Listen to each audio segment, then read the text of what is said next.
ಪೇಷಂಟ್ಸ್ಗೆ particular stroke bed ridden ಪೇಷಂಟ್ಸಿಗೆ along with medicine, physiotherapy, panchakarma therapy ಇಂಥದ್ದೆಲ್ಲ other facilities, other treatments in addition ಬೇಕಾಗುತ್ತೆ. ಅದಕ್ಕೆ ನಾವು ಪರ್ಟಿಕ್ಯುಲರ್ಲಿ ಒಂದೇ ರೂಫ್ನಲ್ಲಿ ಎಲ್ಲನೂ ಟ್ರೀಟ್ಮೆಂಟ್ ಆ್ಯಡ್ ಮಾಡಿ ಚೆನ್ನಾಗಿ ಕೇರ್ ಕೊಡಬೇಕು ಪೇಷಂಟಿಗಂತ ಇಲ್ಲಿ ಪ್ಲ್ಯಾನ್ ಮಾಡಿದ್ದು ಸರ್. ಸೊ ಇದೆಲ್ಲ ಥೆರಪಿ ಸೇರಿ ಒಂದು ಪೇಷಂಟು ಬೇಗ ರಿಕವರಿ ಆಗ್ತಾರೆ. 24 hours ನಾವೇ ನೋಡ್ಕೋತೀವಿ. ಅವ್ರು ಆರಾಮಾಗಿ ಅವ್ರ ಕೆಲಸ ಎಲ್ಲ ಮುಗಿಸ್ಕೊಂಡು ಬಂದು ನೋಡ್ಕೊಂಡು ಹೋಗ್ಬೋದು. ಸೊ ಅಟೆಂಡೆಂಟ್ ಇರಲೇಬೇಕು ಅಂತ ಇಲ್ಲ. ಈ ಥರ ಫಿಸಿಯೋಥೆರಪಿ ಇಕ್ವಿಪ್ಮೆಂಟ್ಸ್ ಇದೆ ಸರ್ ನಮ್ಮ ಕಡೆ. ಅವರಿಗೆ ಒಂದು ಸೈಡು ಕೈ ಕಾಲು ಎರಡೂ ಬರ್ತಾ ಇರಲ್ಲ. ಸೇಫ್ಟಿ ಆಕರಿಂದ ಅವ್ರು ಏನು ಮಾಡ್ಬೋದು, ಹಿಡ್ಕೊಂಡು ಚೆನ್ನಾಗಿ ನಿಂತ್ಕೋಬಹುದು. ಬರೀ ಈಗ ಔಷಧಿ ತಗೊಂಡು ಮನೇಲಿ ಮಲ್ಕೊಂಡ್ರೆ ಆಗಲ್ಲ. ಬರೀ ಔಷಧಿ ತಗೊಂಡು ಮನೇಲಿ ಮಲ್ಕೊಂಡ್ರೆ ಬರಲ್ಲ sir. Along with medicine, physiotherapy, exercise ಇದೆಲ್ಲ ತುಂಬ ನೆಸೆಸರಿ ಇರುತ್ತೆ. ಅಟೆಂಡರ್ ಇರೋಕ್ಕಾಗಲ್ಲ ಅಂತ ಹೇಳಿದ್ರೆ ಪೇಷಂಟ್ ಒಬ್ಬರೇನೂ ಇರ್ಬೋದು. ಪೇಷಂಟ್ ಒಬ್ಬರೇ ಇದ್ರೂ ಅವರಿಗೆ ಟ್ರೀಟ್ಮೆಂಟ್ ರೆಗ್ಯುಲರ್ ಟ್ರೀಟ್ಮೆಂಟ್ ಏನಿದೆ ಅದು ನಡೀತಾನೆ ಇರುತ್ತೆ. ಮೋರ್ ದೆನ್ 200+ BP ಆದರೆ BP, ಶುಗರ್ಸು, ಹ್ಯಾಬಿಟ್ಸಿಂದ ಫೀಮೇಲು ಬರ್ತಾರೆ. ಕಂಪ್ಯಾರಿಟಿವ್ಲಿ ಜೆಂಟ್ಸ್ ಪೇಷಂಟ್ ಜಾಸ್ತಿ ಬರ್ತಾರೆ.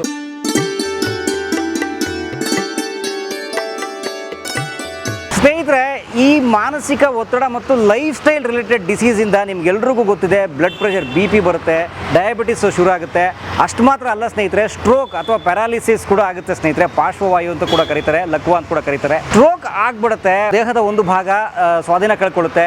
ಆದರೆ ಸ್ನೇಹಿತರೆ, ಸ್ಟ್ರೋಕ್ ಬಂದಂತಹ ಅಥವಾ ಸ್ಟ್ರೋಕ್ಗೆ ಒಳಗಾದಂತಹ ರೋಗಿಗಳನ್ನ ಮನೆಗಳಲ್ಲಿ ನೋಡ್ಕೊಳ್ಳೋಕ್ಕೆ ಕಷ್ಟ ಆಯಿತು ಅಂತಂದರೆ ಅವರನ್ನು ಶಿಸ್ತಾಗಿ ಕರ್ಕೊಂಡ್ಬಂದು ಇಲ್ಲಿ ಅವ್ರಿಗೆ ಒಂದು ಒಳ್ಳೆ ಬೆಡ್ನ ವ್ಯವಸ್ಥೆ ಮಾಡಿ, ಅವರ ಅಟೆಂಡರ್ಗಳಿಗೂ ಒಂದು ಬೆಡ್ನ ವ್ಯವಸ್ಥೆ ಕೊಟ್ಟು, ಸರಿಯಾದ ರೀತಿಯ ಔಷಧೋಪಚಾರ ಮತ್ತು ಆಹಾರ ಎಲ್ಲವನ್ನು ಕೊಟ್ಟು, ಒಳ್ಳೆ ಅಟೆಂಡರ್ಗಳು, ನರ್ಸ್ಗಳನ್ನು ಕೊಟ್ಟು ನೋಡ್ಕೊಳ್ಳುವಂಥ ಒಂದು ಸಂಸ್ಥೆ ಇದೆ. ಅದು ಬೆಂಗಳೂರಿನ JP ನಗರದಲ್ಲಿ. ಎಸ್ ಸ್ನೇಹಿತರೆ, ನೀವು ಅದು ನೋಡ್ತಾ ಇದ್ದೀರಿ ನೋಡಿ, ವಿರೂಪಾಕ್ಷಿಪುರಂ ಪಾರ್ಶ್ವವಾಯು ಸೆಂಟರ್, ವಿರೂಪಾಕ್ಷಿಪುರಂ ಪ್ಯಾರಾಲಿಸಿಸ್ ಸೆಂಟರ್ ಅಂತ ಸ್ನೇಹಿತರೆ. ಇದು JP ನಗರ 15th ಕ್ರಾಸ್, ಸುದೀಪ್ ಸರ್ ಮನೆ ಇಲ್ಲೇ ಇದೆ. ಇದೇ ರಸ್ತೆಯಲ್ಲಿ ಸುದೀಪ್ ಸರ್ ಮನೆ ಇದೆ. ಹೇಗಿದೆ ಈ ಕೇಂದ್ರ? ಸ್ಟ್ರೋಕ್ಗೆ ಒಳಗಾಗಿರುವ ರೋಗಿಗಳಿಗೆ ಸಹಾಯ ಮಾಡುತ್ತೆ. ಎಲ್ಲವನ್ನು ನೋಡೋಣ. ಸ್ವಾಗತ ನಿಮಗೆ.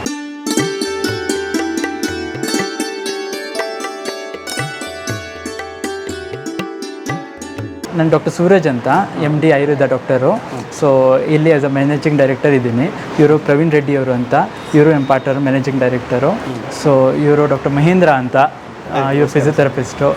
ಡಾಕ್ಟರ್ ಮಲ್ಲಿಕಾರ್ಜುನ್ ಅಂತ, ಇವರು ಡ್ಯೂಟಿ ಡಾಕ್ಟರು. ತಾವು ಓದಿರೋದು ಆಯುರ್ವೇದ MD? ಹೌದು ಸರ್, ಪೋಸ್ಟ್ BMS MD ಮಾಡಿರೋದು. ಸೊ ಏನೇನು ವ್ಯವಸ್ಥೆ ಇದೆ ಸರ್ ಇಲ್ಲಿ ವಿರೂಪಾಕ್ಷಿಪುರಂ ಸ್ಟ್ರೋಕ್ ಸೆಂಟ್ರಲ್ಲಿ? ಸರ್ ಇಲ್ಲಿ ಪರ್ಟಿಕ್ಯುಲರ್ಲಿ ನಮ್ದು ಇರೋದು ಒಂದೇ ಸ್ಪೆಷಾಲಿಟಿ, ಕಂಪ್ಲೀಟ್ಲಿ ಪ್ಯಾರಲೈಸಸ್ ಪೇಷಂಟ್ಸ್ ನಾವು ತಗೊಳ್ಳೋದು. ಸೊ ಮುಂಚೆ ಎಲ್ಲ ಇಲ್ಲಿ ಆಂಧ್ರಲ್ಲಿ ಆಯುರ್ವೇದಿಕ್ ಮೆಡಿಸಿನ್ಸ್ ಪ್ರಾಕ್ಟೀಸ್ ಮಾಡ್ತಾ ಇದ್ರು. ಸೊ ಮೋರ್ ದೆನ್ 100+ years ಇಂದ ಸ್ಟ್ರೋಕ್ ಸಲುವಾಗಿ ಆಯುರ್ವೇದಿಕ್ ಮೆಡಿಸಿನ್ಸ್ ಪ್ರಾಕ್ಟೀಸ್ ಮಾಡ್ತಾ ಇದ್ದಾರೆ. ಸೊ ಅದನ್ನೇ ಮೆಡಿಸಿನ್ ನಾವು ಇಲ್ಲಿ ತಗೊಂಡು ಬಂದು ಇಲ್ಲಿ ಪ್ರಾಕ್ಟೀಸ್ ಮಾಡ್ತಾ ಇರೋದು. ಇವರು ಪ್ರವೀಣ್ ರೆಡ್ಡಿ ಅಂತ ಇವ್ರ ಹೆಸರು. ಇವರು ಅತ್ತೆ ಮಾವ ಎಲ್ಲ ಅಲ್ಲಿ ಪ್ರಾಕ್ಟೀಸ್ ಮಾಡ್ತಾ ಇದ್ರು.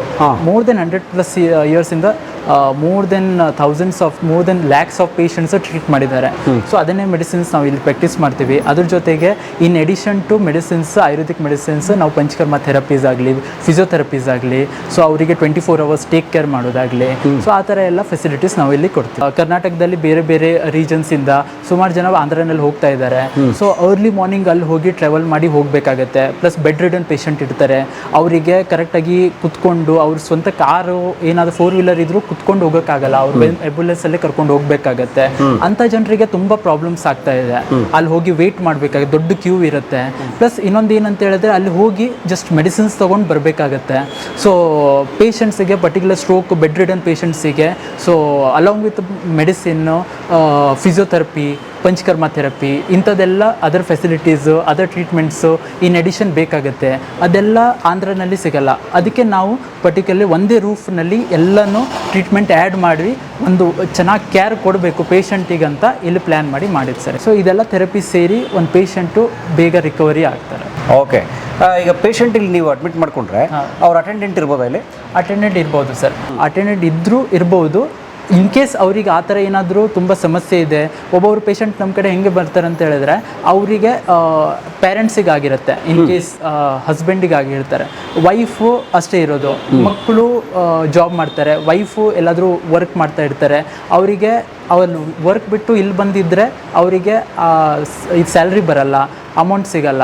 ಆ ಟೈಮಿಗೆ ಏನು ಮಾಡ್ತಾರೆ, ಇಲ್ಲೇ ಪೇಷಂಟ್ಸನ್ನ ಇಲ್ಲೇ ಅಡ್ಮಿಟ್ ಮಾಡಿ ಬಿಟ್ಟು ಹೋಗ್ತಾರೆ. ಆವಾಗ 24 ಅವರ್ಸ್ ನಾವೇ ನೋಡ್ಕೋತೀವಿ. ಅವ್ರು ಆರಾಮಾಗಿ ಅವ್ರ ಕೆಲಸ ಎಲ್ಲ ಮುಗಿಸ್ಕೊಂಡು ಬಂದು ನೋಡ್ಕೊಂಡು ಹೋಗ್ಬೋದು. ಆ ಥರ ಉದಾಹರಣೆ ಮಕ್ಕಳಿರ್ತಾರೆ, ಪೇರೆಂಟ್ಸ್ಗೆ ಯಾರಿಗೋ ಒಬ್ರಿಗೆ ಆಗುತ್ತೆ, ಸೊ ಅವ್ರನ್ನ ಇಲ್ಲಿ ಅಡ್ಮಿಟ್ ಮಾಡಿ ಅವ್ರ ಡ್ಯೂಟಿ ಅವ್ರು ಮಾಡ್ತಿರ್ಬೋದು, ಡ್ಯೂಟಿ ಮಾಡ್ತಾ ಇರ್ಬೋದು. ಇಲ್ಲಿ ಅವ್ರ ಟ್ರೀಟ್ಮೆಂಟ್ ನಡೀತಾನೆ ಇರುತ್ತೆ. ಸೊ ಅಟೆಂಡೆಂಟ್ ಇರಲೇಬೇಕು ಅಂತಿಲ್ಲ, ಇರಲೇಬೇಕು ಅಂತ ಇಲ್ಲ ಸರ್. ಇದು ಮೇಲ್ ಜನರಲ್ ವಾರ್ಡು. ನಮ್ಮ ವಾರ್ಡಲ್ಲಿ male general ward, female general ward 2 separate ಇದೆ. ಇಲ್ಲಿ ನಾವು ಮೇಲ್ ಜನರಲ್ ವಾರ್ಡಿಗೆ ಹೋಗೋಣ ಬನ್ನಿ. ನಮಸ್ತೆ ಮೇಡಮ್. ಏನು ಮಾಡಿಸ್ತಾ ಇದ್ದೀರಾ? ಈ ಥರ ಫಿಸಿಯೋಥೆರಪಿ ಇಕ್ವಿಪ್ಮೆಂಟ್ಸ್ ಇದೆ ಸರ್ ನಮ್ಮ ಕಡೆ. So in case patients usually paralyse patients ಅಂದರೆ ಅವರಿಗೆ ಒಂದು ಸೈಡು ಕೈ ಕಾಲು ಎರಡೂ ಬರ್ತಾ ಇರಲ್ಲ. ಸೊ ಅವರಿಗೆ ಮೇಜರ್ ಆಗಿ ಸಪೋರ್ಟ್ ಕೊಟ್ಟು ನಿಲ್ಲಿಸ್ಬೇಕಾಗತ್ತೆ. ಅಂಥವರಿಗೆ ಇದು ಸೇಫ್ಟಿ ವಾಕರ್ ಅಂತ ಹೇಳ್ತಾರೆ. ಸೊ ಸೇಫ್ಟಿ ವಾಕರಿಂದ ಅವ್ರು ಏನು ಮಾಡ್ಬೋದು, ಹಿಡ್ಕೊಂಡು ಚೆನ್ನಾಗಿ ನಿಂತ್ಕೋಬೋದು. ಸೇಫ್ಟಿ ವಾಕರ್ ಅಂತ ಇದು, ಸೇಫ್ಟಿ ವಾಕರ್ ಸರ್ ಇದು. Okay okay. ಸೊ ಇದನ್ನ ದಿನ ಮಾಡಿಸ್ತಾರೆ, ಡೈಲಿ ಮಾಡಿಸ್ಬೇಕಾಗುತ್ತೆ ಸರ್. ಅವರು ಡೈಲಿ ಒಂದು 2 to 3 ಸೆಷನ್ಸ್ ಮಾಡಿಸ್ಬೇಕಾಗತ್ತೆ ಅವರಿಗೆ. ಸೊ ಈ ಥರ ಮಾಡಿ ಅವ್ರಿಗೆ ಸಪೋರ್ಟ್ ಕೊಟ್ಟು ನಿಲ್ಲಿಸಿದ್ರೆ ಮಾತ್ರ ಅದು ಸ್ಟ್ರೆಂತ್ ಬರೋದು. ಓಕೆ. ಬರೀ ಈಗ ಔಷಧಿ ತೊಗೊಂಡು ಮನೇಲೆ ಮಲ್ಕೊಂಡ್ರೆ ಆಗಲ್ಲ? ಬರೀ ಔಷಧಿ ತೊಗೊಂಡು ಮನೇಲಿ ಮಲ್ಕೊಂಡ್ರೆ ಬರಲ್ಲ ಸರ್. ಅಥವಾ ತುಂಬ along with medicine, physiotherapy, exercise ಇದೆಲ್ಲ ತುಂಬ ನೆಸೆಸರಿ ಇರುತ್ತೆ. ಓಕೆ. ಸೊ ಆ ಥರ ಮಾಡಿದರೆ ಮಾತ್ರ ಇಂಪ್ರೂವ್ಮೆಂಟ್ ರಿಸಲ್ಟ್ಸ್ ಬರೋದು. ಓಕೆ. ಸೊ ಇದು ಮೇಲ್ ಜನರಲ್ ವಾರ್ಡ್ ಇದು ಬನ್ನಿ ಸರ್. ಎಷ್ಟು ಬೆಡ್ ಇದೆ? ಸೊ ಇಲ್ಲಿ ಟೋಟಲ್ 10 ಬೆಡೆಡ್ ಇರೋದು ಸರ್. 10 ಬೆಡೆಡ್. ಹೌದು. ಓಕೆ. ಈ ಥರ ಪೇಷಂಟಿಗೆ ಈ ಥರ ಬೆಡ್ ಕೊಡ್ತೀವಿ. ಅಲಾಂಗ್ ವಿತ್ ಪೇಷಂಟು ಒಂದು ಅಟೆಂಡೆಂಟ್ ಬೆಡ್ ಇರುತ್ತೆ. ಈ ಕಡೆ ಅಟೆಂಡೆಂಟ್ ಬೆಡ್ ಇದೆ. ಅಟೆಂಡೆಂಟ್ ಬೆಡ್ ಇರುತ್ತೆ. ಓಕೆ. ಜೊತೆಗೂ ಇರ್ಬೋದು. ಇನ್ ಕೇಸ್ ಅಟೆಂಡರ್ ಇರೋಕ್ಕಾಗಲ್ಲ ಅಂತ ಹೇಳಿದ್ರೆ ಪೇಷಂಟ್ ಒಬ್ಬರೇನೂ ಇರ್ಬೋದು. ಪೇಷಂಟ್ ಒಬ್ಬರೇ ಇದ್ರೂ ಅವರಿಗೆ ಟ್ರೀಟ್ಮೆಂಟ್ ರೆಗ್ಯುಲರ್ ಟ್ರೀಟ್ಮೆಂಟ್ ಏನಿದೆ ಅದು ನಡೀತಾನೆ ಇರುತ್ತೆ. ಅಟೆಂಡರ್ ಯಾರಿದ್ದಾರೆ ಅವರು ಯಾವಾಗಾದ್ರೂ ಒಂದ್ಸತಿ ಬಂದು ನೋಡಿಕೊಂಡು ಹೋಗ್ಬೋದು. ಯಾಕೆ ಸರ್ ಕಟ್ಟಾಕ್ಬಿಟ್ಟಿದ್ದೀರಾ? ಏನಂದ್ರೆ ಕಟ್ಟಾಕ್ಬಿಟ್ಟಿದ್ರೆ ಯಾಕೆ ಹಿಂಗಿರೋಣ? ಇದು ಬೀಳಬಾರ್ದಂತ. ಏನಿದು ಟ್ರೀಟ್ಮೆಂಟಾ? ಇದು ಟಿಲ್ಟ್ ಟೇಬಲ್ ಅಂತ ಇದು. Tilt table. ಹೌದೌದು. ಹಾಗಾದ್ರೆ ಟಿಲ್ಟ್ ಟೇಬಲ್ ಅಂತ. ಸೊ ಒಂದು ಪೇಷಂಟ್ ಕಂಪ್ಲೀಟ್ಲಿ ಬೆಡ್ ರಿಡನ್ ಇರ್ತಾರೆ. ಸೊ ಅವರಿಗೆ ಪವರ್ 0 ಇರುತ್ತೆ. ಒಂದು side hand movement, leg movement ಏನೂ ಇರಲ್ಲ. ಸೊ ಅಂಥ ಪೇಷಂಟಿಗೆ ನಾವು ಡೈರೆಕ್ಟಾಗಿ ನೀವು ಅಲ್ಲಿ ತೋರಿಸಿದಂಗೆ ನಾವು ಸೇಫ್ಟಿ ವಾಕರ್ನಲ್ಲಿ ನಿಲ್ಸಕ್ಕೆ ಹೋದರೆ ಕಾಲು ಬೆಂಡ್ ಆಗೋಗುತ್ತೆ. ಸೊ ಈಗ ನಿಲ್ಲಕ್ಕೆ ಹೋದರೆ ಈ ಮಂಡಿಯನ್ನು ಹಿಂಗೆ ಬೆಂಡ್ ಮಾಡಿಬಿಡ್ತಾರೆ ಅವರು, ನಿಂತ್ಕೊಳ್ಳೋಕ್ಕಾಗಲ್ಲ. ಸೊ ಇಬ್ಬರು ಸೈಡಿಗೆ ಇತ್ಕೊಂಡ್ರು ಹಿಂಗೆ ಕೆಳಗೆ ಹೋಗ್ಬಿಡ್ತಾರೆ. ಸೊ ಅಂಥ ಪೇಷಂಟಿಗೆ ನಾವು ಏನು ಮಾಡ್ಬೇಕಂತ ಹೇಳಿದ್ರೆ ಇದು ಟಿಲ್ಟ್ ಟೇಬಲ್ ಅಂತ ಇರುತ್ತೆ. ಇವರಿಗೆ ಈ ಟಿಲ್ಟ್ ಟೇಬಲ್ ಮೇಲೆ ಮಲಗಿಸಿ ಈ ಬೆಲ್ಟ್ ಹಾಕಿದ್ರೆ ಇದು ಕಾರ್ ಸೀಟ್ ಬೆಲ್ಟ್ ಇದ್ದಂಗೆ. ಈ ಸೈಡ್ ಎಲ್ಲ ಬೀಳಲ್ಲ, ಅವರು ಬೀಳಲ್ಲ, ಮುಂದೆನೂ ಬರಲ್ಲ, ಈ ಥರ ಇರ್ತಾರೆ. ಸೊ ಸೀಟ್ ಬೆಲ್ಟ್ ಹಾಕಿ ಈ ಥರ ಮಾಡಿ ನಿಲ್ಲಿಸಿದ್ರೆ ಅವರಿಗೆ ಒಂದು ಸ್ಟ್ರೆಂತ್ ಇರುತ್ತೆ. ಮೇನ್ ಅಂತ ಹೇಳಿದ್ರೆ ಒಂದು ಪೇಷಂಟಿಗೆ, ಮೇಜರ್ಲಿ ಓಲ್ಡ್ ಏಜ್ ಪೇಷಂಟಿಗೆ ನಿಂತ್ಕೊಳ್ಳುವಾಗ ಒಂದು ಭಯ ಇರುತ್ತೆ. ನಾನೇನು ಬೀಳ್ತೀನೋ ಮತ್ತೇನಾದರೂ ಇಂಜುರಿ ಆಗುತ್ತಾ ನನಗೆ ಏನಂತ ಒಂದು ಭಯ ಇರುತ್ತೆ. ಆ ಭಯವನ್ನು ನಾವು ತೆಗೆಸ್ಬೇಕಾಗತ್ತೆ. ಆ ಭಯ ತೆಗೆಸ್ಬೇಕಂತ ಹೇಳಿದ್ರೆ ಇದು ಈ ಥರ ಬೆಲ್ಟ್ ಹಾಕಿ ಅವರಿಗೆ ನಿಲ್ಲಿಸ್ಬೇಕಾಗತ್ತೆ. ನಿಲ್ಲಿಸಿದ್ರೆ ಈ ಕಂಪ್ಲೀಟ್ ಬಾಡಿ ವೇಟ್ ಕಾಲ್ ಮೇಲೆ ಬರುತ್ತೆ. ಕಾಲ್ ಮೇಲೆ ಬಂದರೆ ಈ ಕಾಲಿಗೆ ಮಸಲ್ ಪವರು, ಸ್ಟ್ರೆಂತ್ ಎಲ್ಲ ಮತ್ತೆ ತಿರ್ಗಾ ಬರಕ್ಕೆ ಸ್ಟಾರ್ಟ್ ಆಗುತ್ತೆ. ಅದರ ರೀಜುವಿನೇಟ್ ಆಗಿ ಶುರು ಆಗುತ್ತೆ. ಹೌದು. ಸೊ ನರ ಏನು ಡ್ಯಾಮೇಜ್ ಆಗಿದೆ ಅದು ರಿಟರ್ನ್ ಸರಿ ಮಾಡಬೇಕಂತ ಹೇಳಿದ್ರೆ ಮೆಡಿಸಿನ್ಸ್ ಕೊಡಬೇಕಾಗತ್ತೆ ಇಂಟರ್ನಲ್ಲಿ. ಸೊ ಎಕ್ಸ್ಟರ್ನಲ್ಲಿ ನಾವು ಪ್ರಯತ್ನ ಪಡೋದು ಏನಂತ ಹೇಳಿದ್ರೆ ಅವ್ರಿಗೆ ಆದಷ್ಟು ಫಿಸಿಯೋಥೆರಪಿ, ಎಕ್ಸಸೈಸು ಈ ಥರ ಎಲ್ಲ ನಿಲ್ಲಿಸಿದ್ದು ಈ ಥರ ಎಲ್ಲ ಮಾಡಿದರೆ ಮಸಲ್ ಪವರ್ ರಿಟರ್ನ್ ರೀಜನ್ರೇಟ್ ಆಗಬೇಕು, ಮಸಲ್ ಪವರ್ ಬರಬೇಕು. ಅದ್ರ ಸಲುವಾಗಿ ಈ ಥರ ಎಲ್ಲ ಸಪೋರ್ಟ್ ಕೊಟ್ಟು ಅವರಿಗೆ ನಿಲ್ಲಿಸೋದು. ಸೊ ಈಗ ಅಲ್ಲಿ ನೋಡಿದ್ವಲ್ಲ ಅಲ್ಲಿ, ಹೌದು, ಸೇಫ್ಟಿ ವಾಕರ್ ಫಸ್ಟ್ ಸ್ಟೇಜ್. ಹೌದು ಸರ್. ಫಸ್ಟ್ ಸ್ಟೇಜ್ ಯಾವುದು ನಮ್ಮ ಕಡೆ ಪೇಷಂಟ್ ಬಂದ ನಂತರ ಆ ಮಸಲ್ ಪವರ್ ಕಂಪ್ಲೀಟ್ಲಿ 0 ಇರುತ್ತೆ. ಸ್ಟ್ರೋಕ್ ಆದ ತಕ್ಷಣ ಮಸಲ್ ಪವರ್ 0 ಇರುತ್ತೆ. ಸೊ ಈ ಹ್ಯಾಂಡಿಗೂ ಪವರ್ ಇಲ್ಲ, ಈ ಲೆಗ್ಗಿಗೂ ಪವರ್ ಇಲ್ಲ. ಅಂಥ ಪೇಷಂಟಿಗೆ ನಾವು ಫಸ್ಟ್ ಸ್ಟೆಪ್ ಅಂತ ಹೇಳಿದ್ರೆ ಟಿಲ್ಟ್ ಟೇಬಲ್ ಮೇಲೆ ನಿಲ್ಸೋದು. Tilt table. Okay. Tilt table ಮೇಲೆ ನಿಲ್ಸೋದು. ಆ ಟಿಲ್ಟ್ ಟೇಬಲ್ ಮೇಲೆ ನಿಲ್ಸಿದ ಮೇಲೆ ಅವರಿಗೆ ಸ್ಲೋ ಆಗಿ ಗ್ರಾಜುವಲಿ ಸ್ವಲ್ಪ ಮಸಲ್ ಪವರ್ ಬರಕ್ಕೆ ಸ್ಟಾರ್ಟ್ ಆಗುತ್ತೆ. ಅವರು ಸ್ವಲ್ಪ ಸಪೋರ್ಟ್ ಕೊಟ್ಟು ನಿಲ್ಲಕ್ಕೆಲ್ಲ ಸ್ಟಾರ್ಟ್ ಮಾಡ್ತಾರೆ. ಆವಾಗ ಈ ಟಿಲ್ಟ್ ಟೇಬಲ್ ಬಿಟ್ಟು ಇದ್ರ ಕೆಲಸ ಮುಗಿಯಿತು. ಅದಾದ್ಮೇಲೆ ಅವರಿಗೆ ನೆಕ್ಸ್ಟ್ ಸ್ಟೆಪ್ ಸೇಫ್ಟಿ ವಾಕರ್ನಲ್ಲಿ ನಿಲ್ಸೋದು. ಸ್ಟೆಪ್ 2. Okay okay fine. ಈಗ ಇವ್ರು ಪರ್ಟಿಕ್ಯುಲರ್ ಇವ್ರಿಗೆ ಎಷ್ಟು ಏಜು? ಇವಾಗ ಇವರಿಗೆ 80+ ಆಗಿದೆ ಸರ್. 80+? ಹೌದೌದು. 80+ ಸ್ಟ್ರೋಕ್ ಆಗುತ್ತಾ? ಸ್ಟ್ರೋಕ್ ಆಗುತ್ತೆ ಸರ್. ಹೌದಾ? ನಮ್ಮ ಕಡೆ ಅದೇ ಸರ್, ನಮ್ಮ ಕಡೆ 5 ಇಯರ್ಸಿಂದ 90 ಇಯರ್ಸ್ ತನಕ ಪೇಷಂಟ್ ಬಂದಿದ್ದಾರೆ ಸರ್. 5 ವರ್ಷ ಮಗು. ಅಯ್ಯಯ್ಯ. ಸೊ 5 ವರ್ಷ ಅಂತ ಹೇಳಿದ್ರೆ ಅವರಿಗೆ ಡ್ಯೂರಿಂಗ್ ಪ್ರೆಗ್ನೆನ್ಸಿ ಆಗಲಿ ಇಲ್ಲಾಂದರೆ ಡ್ಯೂರಿಂಗ್ ಡೆಲಿವರಿ ಆಗಲಿ ಏನೋ ಒಂದು ನ್ಯೂರಾಲಜಿಕಲಿ ಡ್ಯಾಮೇಜ್ ಆಗಿರುತ್ತೆ. ಸೊ ಆ ಡ್ಯಾಮೇಜಿಂದ ಆ ಥರ ಸ್ಟ್ರೋಕ್ ಬಂದಿರುತ್ತೆ. ಸೊ ಸ್ಟ್ರೋಕ್ ಅನ್ನೋದು ಬೇಸಿಕ್ಲಿ ಏನೋ ಒಂದು ನರದ ಒಂದು ಸಮಸ್ಯೆ? ಸರ್ ನಾನು ಸಿಂಪಲ್ ಆಗಿ ನಿಮ್ಗೆ ಹೇಳ್ತೇನೆ. Please. ಸೊ ಸ್ಟ್ರೋಕ್ ಅನ್ನೋದು 2 ಟೈಪ್ ಇರುತ್ತೆ ಸ್ಟ್ರೋಕ್ನಲ್ಲಿ. ಒಂದು ಇಸ್ಚೆಮಿಕ್ ಅಂತ ಹೇಳ್ತಾರೆ, ಒಂದು ಹೆಮೋರೇಜಿಕ್ ಅಂತ ಹೇಳ್ತಾರೆ. ಸ್ಟ್ರೋಕ್ ಇಸ್ಚೆಮಿಕ್ ಅಂತ ಹೇಳಿದ್ರೆ ಕ್ಲಾಟ್ ಆಗಿ ಸ್ಟ್ರೋಕ್ ಆಗೋದು. ಸೊ ಯೂಶ್ವಲಿ ನಮ್ಮ ದೇಹದಲ್ಲಿ ಎಲ್ಲ ರಕ್ತನಾಳಗಳಿರುತ್ತೆ. ಸೊ ಹಾರ್ಟಿಂದ ಎಲ್ಲ ಬ್ಲಡ್ ಪುಷ್ ಆಗಿ ಎಲ್ಲ ಬಾಡಿಗೆ ಸ್ಪ್ರೆಡ್ ಆಗ್ತಾ ಇರುತ್ತೆ. ಸೊ ಇನ್ ಕೇಸ್ ಬ್ರೈನ್ನಲ್ಲಿ ಏನಾದರೂ ರಕ್ತನಾಳ ಬ್ಲಾಕ್ ಆಗಿದ್ದಿದ್ರೆ ಆ ಬ್ರೈನಿಗೆ ರಕ್ತ ಏನು ಹೋಗಿ ರೀಚ್ ಆಗಬೇಕು, ಆ ರಕ್ತ ಅಲ್ಲಿ ಹೋಗಲ್ಲ, ಬ್ಲಾಕ್ ಆಗಿರುತ್ತೆ. ಒಂದು ನೀರು ಹರಿಯೋದು ಪೈಪಲ್ಲಿ ನೀರು ಹೋಗ್ತಾ ಇರುತ್ತೆ, ಆ ಪೈಪ್ ಬ್ಲಾಕ್ ಆದರೆ ನೀರು ಮುಂದೆ ಹೋಗಲ್ಲ. ಅದೇ ಥರ ರಕ್ತನಾಳಗಳು ಏನಾದರೂ ಮಿಡಲ್ ಬ್ಲಾಕ್ ಇದ್ದರೆ ಆ ರಕ್ತ ಮುಂದೆ ಹೋಗಲ್ಲ. ಆವಾಗ ಏನಾಗುತ್ತೆ, ಮುಂದಿಂದು ಸೆಲ್ಸ್, ನರಗಳು ಏನಾದರೂ ಸೆಲ್ಸ್ ಇದ್ದರೆ ಬ್ರೈನ್ ಸೆಲ್ಸ್ ಎಲ್ಲ ಡ್ಯಾಮೇಜ್ ಆಗುತ್ತೆ. ಆ ಬ್ರೈನ್ ಸೆಲ್ಸ್ ಪರ್ಟಿಕ್ಯುಲರ್ ಏನು ಫಂಕ್ಷನ್ ಮಾಡುತ್ತೆ, ಇನ್ ಕೇಸ್ ಆ ಬ್ರೈನಿಂದ ಈ ಕೈ ಕಾಲು ಎತ್ತಕ್ಕೆ ಏನಾದರೂ ಸಿಗ್ನಲ್ಸ್ ಬರ್ತಾ ಇದ್ದರೆ ಆ ಪರ್ಟಿಕ್ಯುಲರ್ ಜಾಗ ಏನಾದರೂ ಡ್ಯಾಮೇಜ್ ಆದರೆ ಕೈ ಕಾಲು ಎತ್ತಕ್ಕೆ ಬರಲ್ಲ. ಓಕೆ ನಿಮಿಷ. ಹಂಗಾರೆ ಈಗ ಕೈ ಕಾಲನ್ನ ಕಂಟ್ರೋಲ್ ಮಾಡುವಂತಹ ನರಕ್ಕೆ ಏನಾದ್ರು ಸಮಸ್ಯೆ ಆದ್ರೆ, ಹೌದು, ಅದು ರಕ್ತನಾಳ ಬ್ಲಡ್ ವೆಸಲ್ಗೆ ಸಮಸ್ಯೆ ಆದ್ರೆ, ಹೌದು, ಇದು ವರ್ಕ್ ಮಾಡಲ್ಲ. ಇದು ವರ್ಕ್ ಮಾಡಲ್ಲ. ಓಕೆ.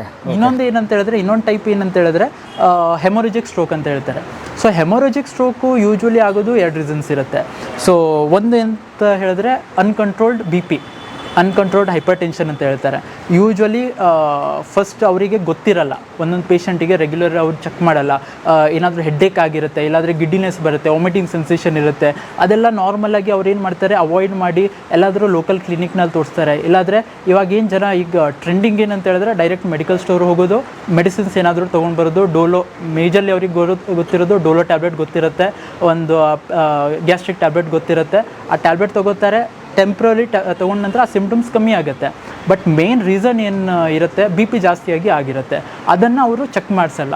ಸೊ ಅವಾಗ ಏನಾಗುತ್ತೆ, BP ಜಾಸ್ತಿ ಆದಾಗ ಈ ಬ್ರೈನ್ ನರಗಳು ಏನಿರುತ್ತೆ, ರಕ್ತನಾಳಗಳು ವಾಲ್ ಇರುತ್ತೆ, ಆ ವಾಲ್ ಅಷ್ಟು ಪ್ರೆಷರಲ್ಲಿ ಕಂಟ್ರೋಲ್ ಮಾಡಲ್ಲ. ಆವಾಗ ಬರ್ಸ್ಟ್ ಆಗಿ ಬ್ಲೀಡಿಂಗ್ ಆಗಿರುತ್ತೆ ಬ್ರೈನ್ ಒಳಗೆ ಬ್ಲೀಡಿಂಗ್ ಆಗಿರುತ್ತೆ. ಸೊ ನೀವು ನೋಡಿದ ಪ್ರಕಾರ ಇಲ್ಲಿ ಬ್ರೈನ್ ಒಳಗೆ ಬ್ಲೀಡಿಂಗ್ ಆದರೆ ಹೊರಗಿದು ಸ್ಕಲ್. ಸೊ ಬ್ಲಡ್ಡು ಸ್ಕಲ್ಲಿಂದ ಆಚೆ ಬರೋಕ್ಕಾಗಲ್ಲ, ಆವಾಗ ಒಳಗೇ ಸೆಟಲ್ಡ್ ಆಗಿರುತ್ತೆ.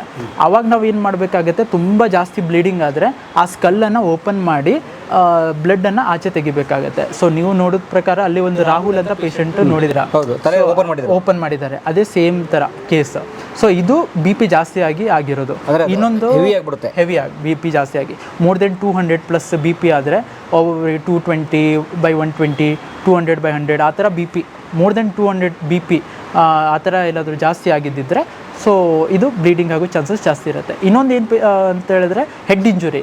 So during bike ride or anything while walking also ಬಿದ್ದರೆ ಹೆಡ್ ಇಂಜುರಿ ಆದರೆ ಆವಾಗ ಏನಾಗಿದೆ, ಆ ಇಂಪ್ಯಾಕ್ಟಿಂದ ಒಳಗೆ ರಕ್ತನಾಳ ಒಡೆದು ಬ್ಲೀಡಿಂಗ್ ಆಗಿರುತ್ತೆ. ಸೊ ಅದು ಇನ್ನೊಂದು ರೀಸನ್. ಆ ಬ್ಲೀಡಿಂಗ್ ಆದ ನಂತರ ನಾವು CT ಸ್ಕ್ಯಾನ್ ಮಾಡಿ ರೆಗ್ಯುಲರ್ ಫಾಲೋಅಪ್ ಮಾಡಿ ನೋಡಿಕೊಂಡು ಬ್ಲೀಡಿಂಗ್ ಜಾಸ್ತಿ ಆಗ್ತಿದೆನಾ ಇಲ್ಲ ಸ್ಟಾಪ್ ಆಗಿದೆನಾ ಅಂತ ನೋಡಬೇಕಾಗುತ್ತೆ. In case mid line shift ಅಂತ ಹೇಳ್ತಾರೆ, right side left side 2 brain ಇರುತ್ತೆ. ಸೊ ಆ hemisphere right side left side. So ಆ ರೈಟ್ ಸೈಡ್ ಏನಾದರೂ ಬ್ಲೀಡಿಂಗ್ ಆದರೆ ಆ ರೈಟ್ ಸೈಡು ಬ್ಲೀಡಿಂಗ್ ಆಗಿದ್ದು ಲೆಫ್ಟ್ ಸೈಡ್ ಹೋಗಿ ಲೆಫ್ಟ್ ಸೈಡ್ ಬ್ರೈನನ್ನು ಪುಷ್ ಮಾಡ್ತಾ ಇದ್ದರೆ ಮಿಡ್ ಲೈನ್ ಶಿಫ್ಟ್ ಅಂತ ಹೇಳ್ತಾರೆ. ಸೊ ಜಾಸ್ತಿ ಮಿಡ್ ಲೈನ್ ಶಿಫ್ಟ್ ಆಗ್ತಾ ಇದ್ದರೆ ಆವಾಗ ಸರ್ಜರಿ ಮಾಡಿಸ್ಬೇಕಾಗತ್ತೆ. ಸೊ ಅದು ಸರ್ಜರಿ ಮಾಡಿಸ್ಬೇಕಂದ್ರೂ ಅದು ಇಂಡಿಕೇಶನ್ ಇರುತ್ತೆ. ಮಿಡ್ ಲೈನ್ ಶಿಫ್ಟ್ ನೋಡಬೇಕು, ಪೇಷಂಟ್ GCS ನೋಡಬೇಕು. GCS ಅಂದರೆ ಅದು ಕಾನ್ಷಿಯಸ್ ಲೆವೆಲು ಅದೆಲ್ಲ ನೋಡಬೇಕಾಗುತ್ತೆ. ಅದು ನೋಡಿಕೊಂಡು ನ್ಯೂರೋ ಸರ್ಜನ್ ಡಿಸೈಡ್ ಮಾಡ್ತಾರೆ ಅದೇನಾದರೂ ಸರ್ಜರಿ ಬೇಕಾ ಬೇಡ ಅಂತ. ಸೊ ಆ ಥರ ಏನಾದರೂ ನಮ್ಮ ಕಡೆ ಒಂದೊಂದು ಹಳೆ ಪೇಷಂಟ್ ಬರ್ತಾರೆ. ಹಳೇದಂದರೆ ಅವರಿಗೆ 3 ಇಯರ್ಸು 2 ಇಯರ್ಸು ಇಲ್ಲಾಂದರೆ 1 ಇಯರ್ ಇಂಥ ಸ್ಟ್ರೋಕ್ ಆಗಿರುತ್ತೆ. ಅವರಿಗೆ ಕೈ ಕಾಲು ಹೆಂಗಂತ ಹೇಳಿದ್ರೆ ಫುಲ್ಲಿ ಕಾನ್ಷಿಯಸ್ ಓರಿಯೆಂಟೆಡ್ ಇರ್ತಾರೆ, ಅವ್ರು ಚೆನ್ನಾಗಿ ಮಾತಾಡ್ತಾರೆ, ಬಟ್ ಕೈ ಕಾಲು ಬರಲ್ಲ, ಫುಲ್ ಗಟ್ಟಿಯಾಗಿರುತ್ತೆ. ಅಂಥ ಪೇಷಂಟ್ಸಿಗೆ ನಾವು ಅಡ್ಮಿಟ್ ಮಾಡಿಕೊಂಡು ಟ್ರೀಟ್ಮೆಂಟ್ ಕೊಡ್ತೀವಿ. ಇನ್ನೊಂದು ಏನು ಪೇಷಂಟ್ ಬರ್ತಾರೆ ಅಂತ ಹೇಳಿದ್ರೆ ಎಕ್ಯೂಟ್ ಆನ್ಸೆಟ್. ಎಕ್ಯೂಟ್ ಅಂದರೆ ಮೆಡಿಕಲ್ ಟರ್ಮಲ್ಲಿ ಈಗ ರೀಸೆಂಟಾಗಿ ಇವಾಗ ಜಸ್ಟ್ ಆಗಿರೋದು. ಇವಾಗ ಜಸ್ಟ್ ಆಗಿದೆ ಅಂತ ಹೇಳಿದ್ರೆ ಅವ್ರಿಗೆ ಫಸ್ಟ್ ನಾವು ಇಲ್ಲಿ ಬಂದ ತಕ್ಷಣ ಒಂದು CT ಸ್ಕ್ಯಾನ್ ಮಾಡಿ ನೋಡಬೇಕಾಗುತ್ತೆ. ಇಮಿಡಿಯೇಟ್ಲಿ ಒಂದು CT ಸ್ಕ್ಯಾನ್ ಮಾಡಬೇಕು. CT ಸ್ಕ್ಯಾನಲ್ಲಿ ಯಾಕೆ ಮಾಡೋದು ಅಂತ ಹೇಳಿದ್ರೆ ಅದರಲ್ಲಿ ಬ್ಲೀಡಿಂಗ್ ಆಗಿ ನಾನು ಹೇಳ್ದಂಗೆ 2 ಟೈಪ್ ಇರುತ್ತೆ. ಒಂದು ಬ್ಲೀಡಿಂಗ್ ಆಗಿರುತ್ತೆ, ಇಲ್ಲಾಂದರೆ ಕ್ಲಾಟ್ ಆಗಿರುತ್ತೆ. ಸೊ ಬ್ಲೀಡಿಂಗ್ ಕ್ಲಾಟ್ ಆಗಿದೆ ಅಂತ ಅದು CT ಸ್ಕ್ಯಾನ್ನಲ್ಲೇ ಗೊತ್ತಾಗೋದು. ಸೊ CT ಸ್ಕ್ಯಾನ್ ಮಾಡಿದಾಗ ಬ್ಲೀಡಿಂಗ್ ಇನ್ ಕೇಸ್ ಆಗಿದ್ದಿದ್ರೆ ಅದು ನ್ಯೂರೋ ಸರ್ಜನ್ ನೋಡಬೇಕಾಗುತ್ತೆ ಯಾವ ಥರ ಟ್ರೀಟ್ ಮಾಡಬೇಕು ಏನು ಅಂತ. ಕ್ಲಾಟ್ ಇದ್ದರೆ ನ್ಯೂರೋ ಫಿಸಿಷಿಯನ್ ನೋಡ್ತಾರೆ. ಸೊ ಅವ್ರಿಗೆ ಯಾವ ಥರ ಟ್ರೀಟ್ಮೆಂಟ್, ಮೆಡಿಕಲ್ ಮ್ಯಾನೇಜ್ಮೆಂಟ್ ಮಾಡಬೇಕಾಗುತ್ತೆ ಕ್ಲಾಟ್ ಇದ್ದರೆ. ಸೊ ಅದೆಲ್ಲ ನ್ಯೂರೋ ಸರ್ಜನ್ ನಮ್ಮ ಕಡೆ ನಮ್ಮ ಸೈಡಿಗೆ, ನಮ್ಮ ಹಾಸ್ಪಿಟಲ್ ಸೈಡಿಗೆ ಕ್ಷೇಮ ಮಲ್ಟಿ ಸ್ಪೆಷಾಲಿಟಿ ಹಾಸ್ಪಿಟಲ್ ಅಂತ ಇದೆ. ಸೊ ಅಲ್ಲಿ ಕಂಪ್ಲೀಟಾಗಿ ಅಲೋಪತಿಕ್ ಏನಾದರೂ ಬ್ಯಾಕಪ್ ಬೇಕಾದರೆ ಅಲ್ಲೇ ಸಿಗುತ್ತೆ. ಸೊ ನಮ್ಮ ಕಡೆ ಪೇಷಂಟ್ ಬಂದಾಗ ಸ್ಟಾರ್ಟಿಂಗ್ ಸ್ಟೇಜ್ ನೋಡ್ತೀವಿ. ಇನ್ ಕೇಸ್ ಈಗ ರೀಸೆಂಟಾಗಿ ಆಗೋದಿದ್ರೆ ಅಕ್ಯೂಟ್ ಆನ್ಸೆಟ್ ಇದ್ದರೆ CT ಸ್ಕ್ಯಾನ್ ಮಾಡಿ ಅದನ್ನು ಪೇಷಂಟನ್ನು ಅಲ್ಲಿ ಕಳಿಸಿ, ಹಾಸ್ಪಿಟಲ್ ಕಳಿಸಿ, ಅಲ್ಲಿ ನ್ಯೂರೋ ಸರ್ಜನ್ ನೋಡಿಕೊಂಡು ಡಿಸೈಡ್ ಮಾಡಿ ಅದು ಯಾವ ಥರ ಇನಿಷಿಯಲ್ ಟ್ರೀಟ್ಮೆಂಟ್ ಏನು ಬೇಕು ಅದೆಲ್ಲ ಕೊಡಿಸಿ ಆಮೇಲೆ ಇಲ್ಲಿ ಕರ್ಕೊಂಡು ಬಂದು ಇಲ್ಲೂ ನಾವು ನಿಮ್ಗೆ ಹೇಳ್ದಂಗೆ ಮೆಡಿಸಿನ್ಸು, ಫಿಸಿಯೋಥೆರಪಿ, ಪಂಚಕರ್ಮ ಥೆರಪಿ ಇದೆಲ್ಲ ಟ್ರೀಟ್ಮೆಂಟ್ ಕೊಟ್ಟು ಒಂದು ಪೇಷಂಟ್ ಚೆನ್ನಾಗಿ ಮಾಡಿ ಇಲ್ಲಿಂದ ಕಳಿಸ್ಕೊಡ್ತೀವಿ. Very nice. ಸೊ ಅಂದರೆ ಬೇಸಿಕ್ಲಿ ಇದೇನು BP ಅಥವಾ blood pressure basically sir BP, sugars, habits ಅಂದರೆ ಮೇಜರ್ಲಿ ನಮ್ಮ ಕಡೆ ಜಾಸ್ತಿ ಇವಾಗ ನಾವು ನೋಡ್ತಾ ಇರೋದು ಮೇಲ್ ಪೇಷಂಟ್ಸ್ ಜಾಸ್ತಿ ಬರ್ತಾ ಇದೆ ಕಂಪ್ಯಾರಿಟಿವ್ಲಿ. ಫೀಮೇಲು ಬರ್ತಾರೆ, ಕಂಪ್ಯಾರಿಟಿವ್ಲಿ ಜೆಂಟ್ಸ್ ಪೇಷಂಟ್ಸ್ ಜಾಸ್ತಿ ಬರ್ತಾರೆ.